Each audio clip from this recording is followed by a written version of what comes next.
नमस्कार प्रिय छात्र और छात्राएं, मैं जितेंद्र कुमार रावत अमन कंप्यूटर शॉर्ट हैंड सेंटर आपका हार्दिक स्वागत करता है। जो छात्र और छात्राएं सिंह प्रणाली शॉर्ट हैंड पूरी किताब पढ़ चुके हैं और उस किताब के मैटर की भी शॉर्ट हैंड डिक्टेशन स्पीड बना चुके हैं और उन्हें अधिक शॉर्ट हैंड डिक्टेशन स्पीड बनानी है तो संपर्क करें, क्योंकि हमने रामधारी गुप्ता की किताब में से 203 पेज डिक्टेशन के लिए हैं, जो प्रत्येक पेज में 400 शब्द हैं, जिनका डिक्टेशन 60, 80, 100 व 120 शब्द प्रति मिनट की स्पीड से 400 व 800 शब्दों पर दिया गया है। जो छात्र व छात्राएं विधिवत रूप से इन मैटरों का होमवर्क करके व्हाट्सएप पर चेक करा के अपनी शॉर्ट हैंड डिक्टेशन स्पीड बढ़ाना चाहते हैं या आउटलाइन प्राप्त करना चाहते हैं या शॉर्ट हैंड पढ़ना चाहते हैं तो संपर्क करें। मोबाइल नंबर 91 98 94 39 41, दूसरा है 700 790 52 75। अतः संपूर्ण पढ़ाई व्हाट्सएप पर वीडियो के माध्यम से कराया जाएगा। धन्यवाद। अध्यक्ष जी, किसी भी देश की विदेश नीति अपने में कोई स्वतंत्र नीति नहीं होती है, वरन वो देश की आंतरिक नीति को स्पष्ट करती है।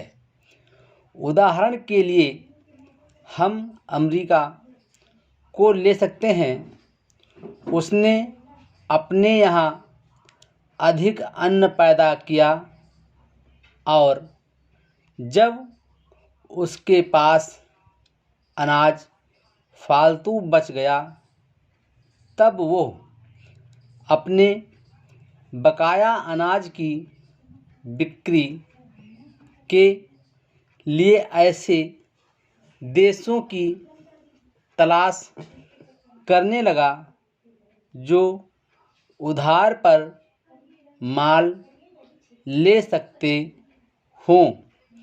किंतु हमारी आंतरिक नीति ने यह तय किया कि खर्चीले ढंग से सरकार चलाएंगे और स्वदेशी मुद्रा की कोई राश हमारे पास नहीं बचेगी।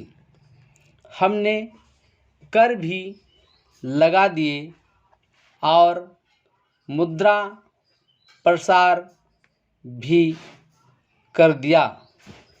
कुछ संकट पड़ने के बाद इस बात की आवश्यकता को नहीं समझा कि उस पैसे का कहीं अन्यत्र उपयोग कर सकें। श्रीमान, मुझे माननीय प्रधानमंत्री जी के इस कथन पर दुख होता है कि दुनिया के अमीर और गरीब देशों का अंतर लगातार बढ़ता जा रहा है। मैं उनसे यह पूछना चाहती हूँ कि भारत की विदेश नीति ने उस अंतर को घटाने की क्या कोशिश की है?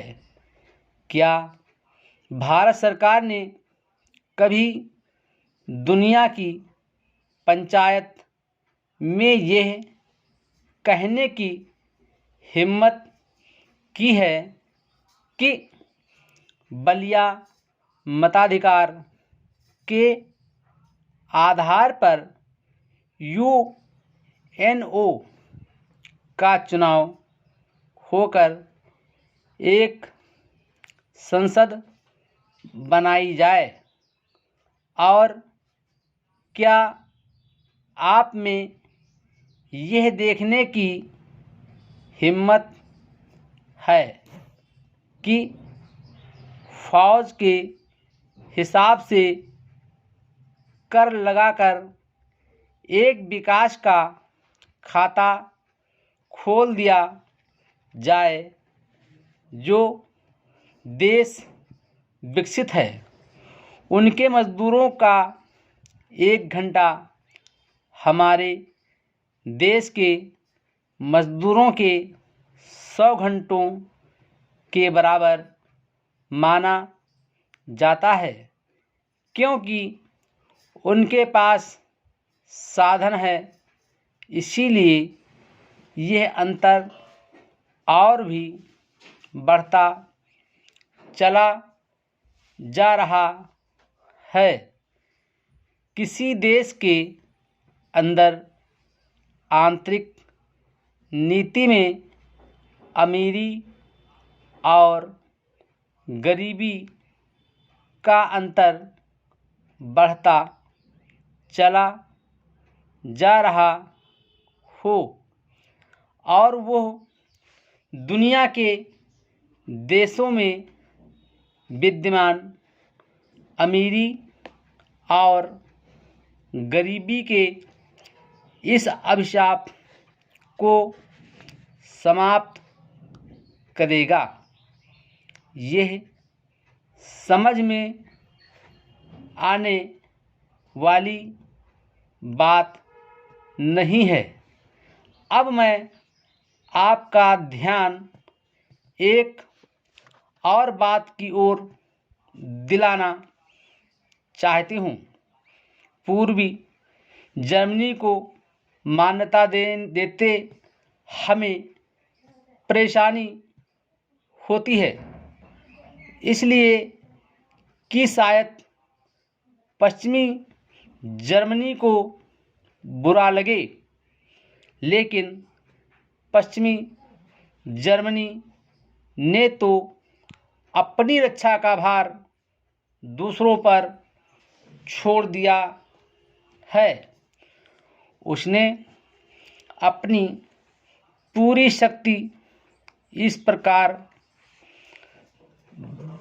बात पर लगा दी है कि अधिक से अधिक उत्पादन किया जाए। आपने जो समय दिया उसके लिए मैं आभार प्रदर्शन करता हूँ और उसका धन्यवाद करता हूँ।